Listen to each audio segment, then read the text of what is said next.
ನಾನಿವತ್ತಿನ ಈ ವಿಡಿಯೋದಲ್ಲಿ ಒಂದು ಒಳ್ಳೆ ಮೆಂತ್ಯ ಬಾತ್ ಮಾಡೋದನ್ನ ತೋರಿಸ್ಕೊಡ್ತಾ ಇದ್ದೀನಿ. ಮೊದಲನೇದಾಗಿ ನಾನು ಒಂದು ಕುಟ್ಟಾಣಿಗೆ ಒಂದು ಗಡ್ಡೆ ಬೆಳ್ಳುಳ್ಳಿ ಮತ್ತು ಶುಂಠಿನ ಹಾಕ್ಕೊಂಡು ಚೆನ್ನಾಗಿ ಜಜ್ಜಿಟ್ಕೊಳ್ತಾ ಇದ್ದೀನಿ.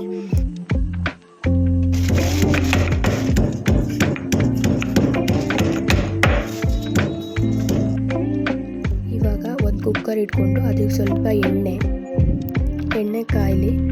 ಇದಕ್ಕಾದ್ಮೇಲೆ ಸ್ವಲ್ಪ ಸಾಸಿವೆ ಚಿಟಪಟ ಅನ್ನಬೇಕು. ಇದಾದಮೇಲೆ ನೆಕ್ಸ್ಟ್ ಹಾಕಬೇಕು, ಇಲ್ಲಾಂದರೆ ಅದು ಹಸಿ ಇರುತ್ತೆ, ತಿನ್ನೋವಾಗ ಚೆನ್ನಾಗಿ ಅನಿಸಲ್ಲ. ಇವಾಗ ಚಕ್ಕೆ ಹಾಕ್ತಾಯಿದ್ದೀನಿ. ಇವಾಗ ಪಲಾವ್ ಎಲೆ ಹಾಕ್ತಾಯಿದ್ದೀನಿ. ಈಗ 4ರಿಂದ 5 ಲವಂಗ,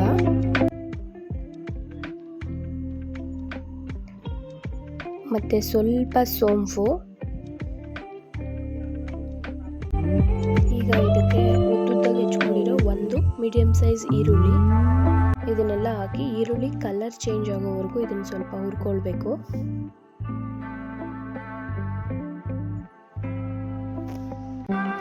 ಈಗ ಚೆನ್ನಾಗಿ ತೊಳೆದು ಸಣ್ಣಗೆ ಹೆಚ್ಚಿಟ್ಕೊಂಡಿರೋ ಪುದೀನ ಮತ್ತು ಕೊತ್ತಂಬರಿ ಸೊಪ್ಪು ಇದಿಷ್ಟನ್ನು ಹಾಕಿ ಚೆನ್ನಾಗಿ ಎಣ್ಣೆಲಿ ಫ್ರೈ ಮಾಡಬೇಕು. ಈಗ ಇದಕ್ಕೆ ಜಜ್ಜಿಟ್ಕೊಂಡಿರೋ ಶುಂಠಿ ಬೆಳ್ಳುಳ್ಳಿನ ಹಾಕ್ತಾಯಿದ್ದೀನಿ. ಈಗ ಸಣ್ಣದಾಗಿ ಹೆಚ್ಚಿಟ್ಕೊಂಡಿರೋ ಮೆಂತ್ಯ ಸೊಪ್ಪು, ಇದನ್ನು ಎಣ್ಣೆಲಿ ಚೆನ್ನಾಗಿ ಹುರಿಬೇಕು, ಇಲ್ಲ ಅಂದರೆ ಕಹಿ ಬಂದ್ಬಿಡುತ್ತೆ. ಇದನ್ನು ಎಣ್ಣೆಲಿ ಚೆನ್ನಾಗಿ ಫ್ರೈ ಮಾಡೋಣ.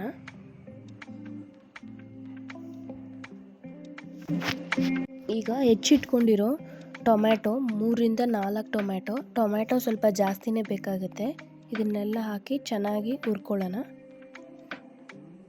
ಈಗ 1 ಸ್ಪೂನ್ ಖಾರದ ಪುಡಿ, 1.5 ಸ್ಪೂನ್ ಧನಿಯಾ ಪೌಡರ್ ಮತ್ತು ಒಂದು ಅರ್ಧ ಚಮಚ ಗರಂ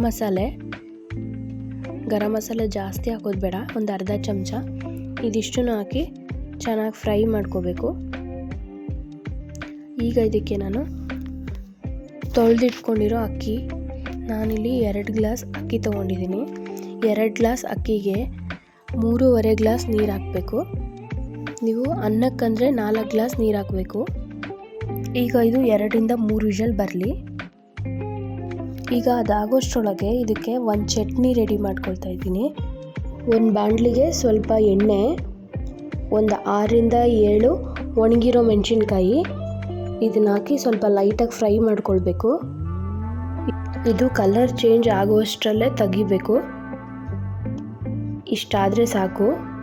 ಇದನ್ನು ತೆಗಿತಾ ಇದ್ದೀನಿ. ಈಗ ಮತ್ತೆ ಅದೇ ಬಾಣಲಿಗೆ ಸ್ವಲ್ಪ ಜೀರಿಗೆ, ಮೆಂತ್ಯ ಕಾಳು, ಧನಿಯಾ 1 ಸ್ಪೂನು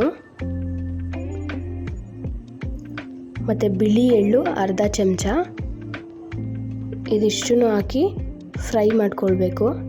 ಇದನ್ನು ಒಂದು 10 ಸೆಕೆಂಡ್ಸ್ ಫ್ರೈ ಮಾಡಿಕೊಂಡ್ರೆ ಸಾಕಾಗುತ್ತೆ. ಆಲ್ರೆಡಿ ಪಾತ್ರೆನೂ ಬಿಸಿ ಇದೆ, ಎಣ್ಣೆನೂ ಬಿಸಿ ಇದೆ. ಜಾಸ್ತಿ ಆದರೆ ಕಪ್ಪಗಾಗುತ್ತೆ. ಸ್ವಲ್ಪ ಕಲರ್ ಚೇಂಜ್ ಆಗೋಷ್ಟರೊಳಗೆ ಇದನ್ನೆಲ್ಲ ತೆಗಿಬೇಕು. ಈಗ ಇದಾಗಿದೆ, ಇದನ್ನು ಸೈಡಿಗೆ ಎತ್ತಿಟ್ಕೊಳ್ತಾ ಇದ್ದೀನಿ.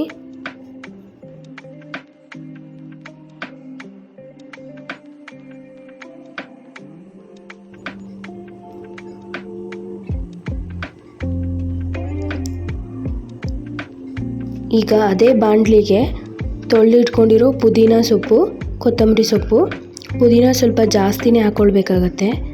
ಇದು ಪುದೀನ ಚಟ್ನಿ ಆಗಿರೋದ್ರಿಂದ ಸ್ವಲ್ಪ ಜಾಸ್ತಿನೇ ಪುದೀನ ಹಾಕ್ಕೊಳ್ಬೇಕು. ಈ ರೀತಿ ಅದನ್ನು ಚೆನ್ನಾಗಿ ಎಣ್ಣೆಯಲ್ಲಿ ರೋಸ್ಟ್ ಮಾಡ್ಕೊಳ್ಬೇಕು.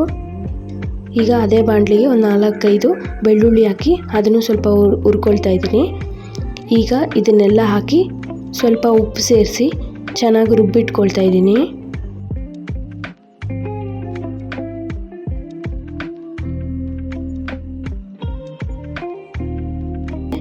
ಇವಾಗ ಇದಕ್ಕೊಂದು ಒಗ್ಗರಣೆ ಮಾಡ್ಕೊಳ್ಳೋಣ.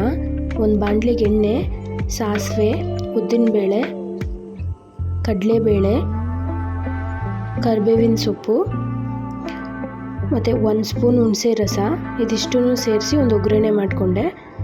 ಈಗ ಈ ಚಟ್ನಿಗೆ ಹಾಕಿ ಇದನ್ನು ಚೆನ್ನಾಗಿ ಮಿಕ್ಸ್ ಮಾಡ್ಕೋಬೇಕು.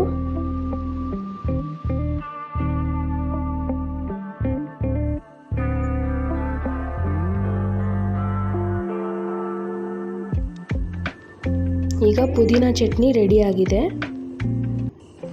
ಈಗ ಮೆಂತ್ಯ ಬಾತ್ ಕೂಡ ರೆಡಿಯಾಗಿದೆ. ನೋಡಿ ಈ ರೀತಿ ಆಗಿದೆ. ಬಿಡಿ ಬಿಡಿಯಾಗಿ ತುಂಬ ಚೆನ್ನಾಗಿ ಬಂದಿದೆ. ಯಾರೆಲ್ಲ ನನ್ನ ಚಾನೆಲ್ನ ನೋಡ್ತಾ ಇದ್ದೀರೋ ಪ್ಲೀಸ್ ಸಬ್ಸ್ಕ್ರೈಬ್ ಮಾಡಿ, ಲೈಕ್ ಮಾಡಿ, ಶೇರ್ ಮಾಡಿ. Thank you for watching this video.